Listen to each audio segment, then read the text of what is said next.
Assalamualaikum warahmatullahi wabarakatuh. Saya Putri Apriani Batubara akan menjelaskan analisis DuPont. Analisis DuPont ini menurut Munawir tahun 2001 yaitu menyatakan bahwa analisis DuPont ini mengukur tingkat efisiensi perusahaan dalam mengukur aktivitas, mampu mengukur keuntungan bersih terhadap penjualan produk yang telah dihasilkan perusahaan dan berguna dalam melakukan perencanaan sebagai dasar dalam pengembalian keputusan jika perusahaan akan melakukan ekspansi.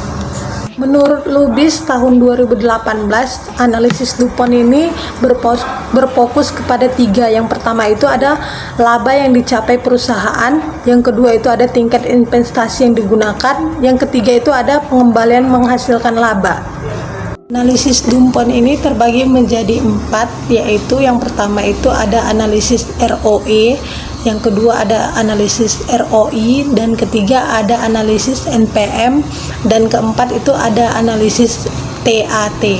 Yang dimaksud dari analisis ROE ini merupakan singkatan dari Return on Equity, yang diterjemahkan ke dalam bahasa Indonesia sebagai pengembalian atas ekuitas. Analisis ROE ini adalah rasio keuangan yang mengukur seberapa efisiensi suatu perusahaan dalam menghasilkan laba bersih dari ekuitas pemegang sahamnya. Yang kedua itu ada analisis ROI, adalah singkatan dari Return on Investment, yang diterjemahkan ke dalam bahasa Indonesia sebagai pengembalian atas investasi. ROI ini adalah metrik yang digunakan untuk mengevaluasi seberapa baik suatu investasi menghasilkan keuntungan relatif terhadap biaya investasi.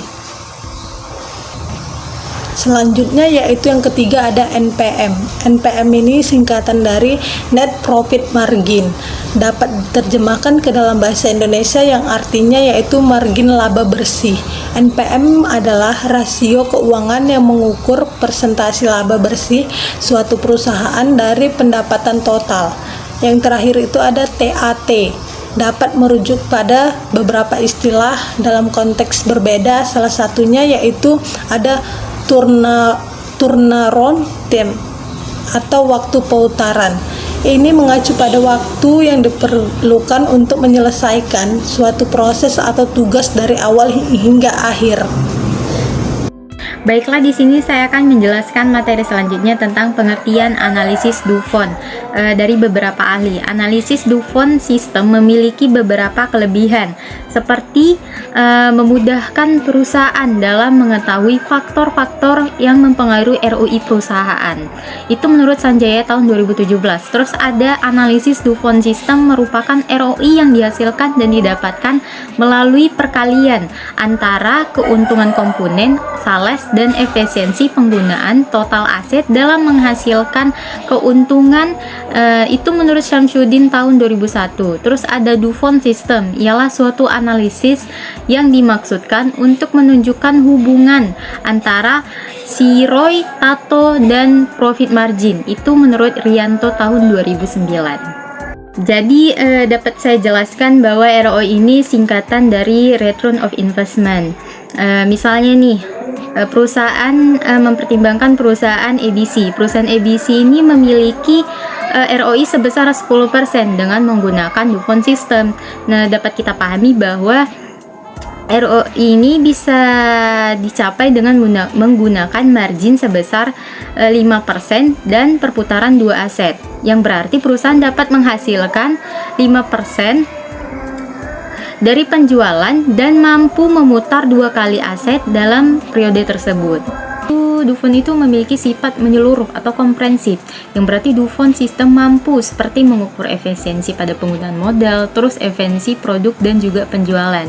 Yang kedua itu ada sistem ini mampu membandingkan efisiensi perusahaan dengan efisiensi standar industri yang gunanya apa? Gunanya untuk mengetahui seberapa peringkat perusahaan dan bagaimana sih kinerja perusahaan. Terus yang ketiga mengukur efisiensi tindakan. Yang terus ada manfaatnya mengukur portabilitas, memiliki kemampuan dalam membuat perencanaan dan juga rancangan. Terus keunggulan DuPont itu menurut ahli Harahap tahun 2010 yaitu sifatnya menyeluruh sehingga manajemen perusahaan mampu mengetahui tingkat efisiensi pada pendayagunaan aktiva. Terus yang kedua, kemampuan pengukur portabilitas produk yang dihasilkan perusahaan sehingga perusahaan mampu mengetahui produk potensial. Yang ketiga, pendekatan lebih integratif dan elemen analisisnya menggunakan laporan keuangan. Terus kelemahannya itu analisis Dufon pada Harahap tahun 2010, yaitu yang pertama itu sebenarnya Dufon ini memiliki kesulitan perbandingan antara ROI perusahaan dengan ROI perusahaan lain yang sejenis. Hal ini dikarenakan perbedaan praktek akuntansi yang diterapkan. Begitu. Assalamualaikum warahmatullahi wabarakatuh. Baiklah, saya Mutiara Kinaya akan melanjutkan penjelasan dari pemateri sebelumnya, yaitu ada rumus ROA Dufon sebagai berikut, di mana net income per total aset sama dengan net income per sales dikali sales per total aset. Kemudian rasio yang digunakan dalam Dufon sistem yaitu yang pertama rasio profitabilitas, di mana mengukur tingkat efektivitas manajemen perusahaan secara menyeluruh melalui keuntungan yang diperoleh dan berhubungan dengan penjualan dan investasi. Yang kedua ada rasio aktivitas, rasio yang digunakan ke aktivitas perusahaan dalam menggunakan aktivitasnya. Terima kasih.